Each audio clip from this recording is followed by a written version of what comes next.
खासकर शराब घोटाले को लेकर, दिल्ली के शराब घोटाले को लेकर हमने जितने कार्यक्रम किए उनमें आपने मनोज नागपाल को जरूर देखा होगा और मनोज नागपाल को जरूर सुना होगा, क्योंकि मनोज नागपाल आम आदमी पार्टी के वो नेता हैं, अब तो नहीं है लेकिन मैं आपको बता रहा हूं, आम आदमी पार्टी के वो नेता हैं जिन्होंने सबसे पहले शराब घोटाले के खिलाफ आवाज उठाई और शराब घोटाले के विरोध में आम आदमी पार्टी से इस्तीफा दे दिया। जी हाँ, ये आम आदमी पार्टी के जो है स्थानीय नेता थे, लेकिन इन्होंने शराब घोटाले के खिलाफ आवाज उठाते हुए आम आदमी पार्टी से इस्तीफा दिया था।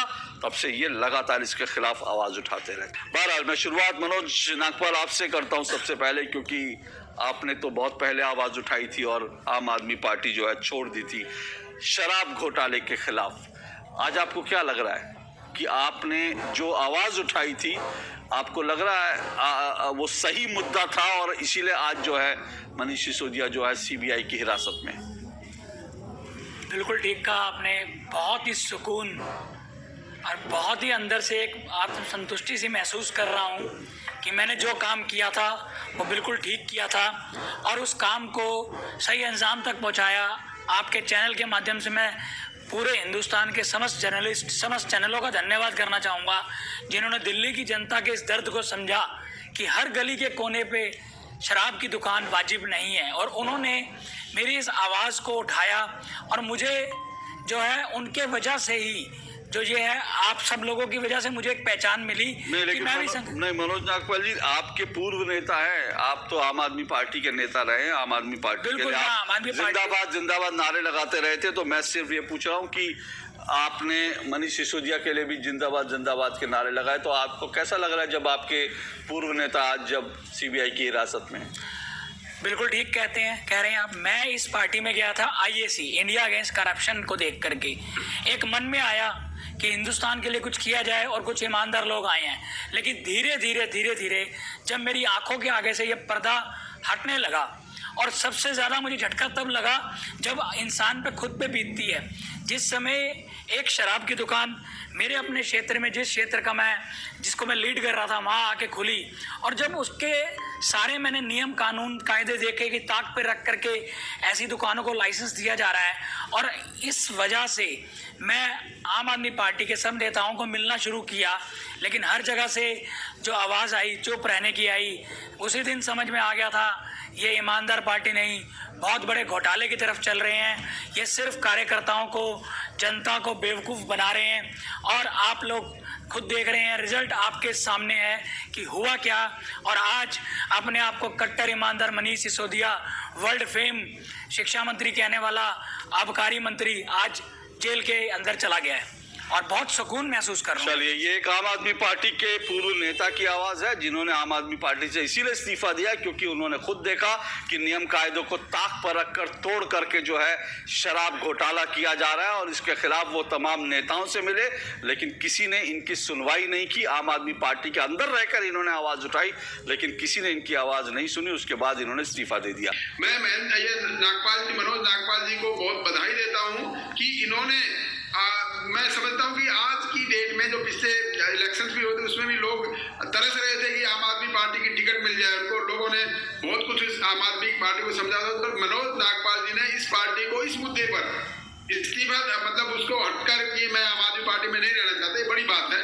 क्योंकि ये जो पार्टी जो उसके बाद आई थी, करप्शन के मुद्दे को खत्म करने के लिए आई थी, वो खुद ही एलिगेशन के घेरे में आ गई है, जैसे आप अभी कह रहे हो।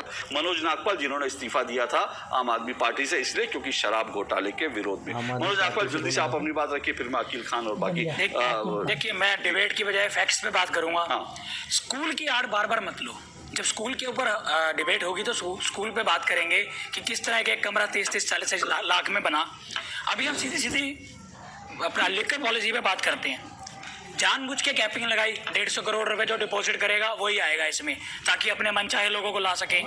एयरपोर्ट पे जो ऑलरेडी वेंडर था वो 250 करोड़ दे चुका था, लेकिन वो उनको सूट नहीं करता था, तो वहाँ उसके पैसे वापस कर दिए कि 150 करोड़ वाला लेके पैसे वापस कर दिए, अर्नेस्ट मनी रिफंड का, जबकि कोई क्लॉज नहीं है पॉलिसी के अंदर।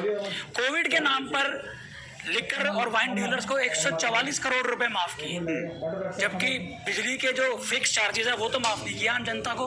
शराब वालों पे इतना क्यों वो मेहरबान होना चाह रहे थे? और यासिर जी ने बताया 60% दुकानें पहले सरकारी हुआ करती थी, सारी की सारी 100% वहां दे दी। और इसके अलावा पर बोतल के ऊपर जो रेवेन्यू है वो इतना नीचे कर दिया।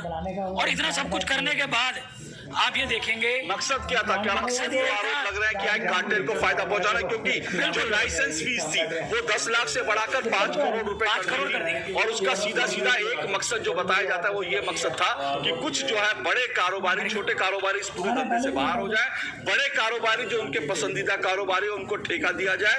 और इन्हीं बड़े कारोबारियों से ये आरोप लग रहे हैं कि इन्हीं बड़े कारोबारियों से 100 करोड़ रुपए एडवांस ले लिए गए, जो कि आपने दरअसल जो वीडियोज आए तो उसमें भी सुना 100 करोड़ रुपए एडवांस ले लिए गए, पंजाब और गोवा के चुनाव में लगा दिया। अकील खान, छोटी सी बात। अच्छा, जल्दी से फिर मैं अकील खान। देखिए, एक मिनट अकील खान, एक मिनट। जी बोलिए। वाइन बनाने वाली कंपनी मेरी, बेचने वाले आप, तो हम दोनों के बीच में जो कमीशन होना चाहिए वो सेट करने वाली गवर्नमेंट कौन है? दिल्ली एक्साइज पॉलिसी कौन होती है? जानबूझ के 2% से 12% किया गया ताकि बड़े आराम से 6% का कटबैक लिया जाए, और जो कि बड़ा एकदम क्लियर है। और सॉरी, माफी चाहूंगा, जबकि बहुत ज्यादा क्लियर है। सनी मारवा ने अपने स्टिंग में बड़ा क्लियर कहा कि हमें जो व्हाइट का पैसा 12% आ रहा था उसको 6% ब्लैक करने में कितनी दिक्कत आ रही थी। और इसके अलावा विजय नायर ने बड़ा क्लियर बताया कि किस तरीके से पैसे गोवा गए हैं, किस तरीके से पैसे पंजाब गए हैं। तो ये जो 6% जो कट मनी का खेल है ना, ये सारा खेल वही था। इसी पर कुछ कहना चाहते हैं? एक मिनट रुकिए अकील खान।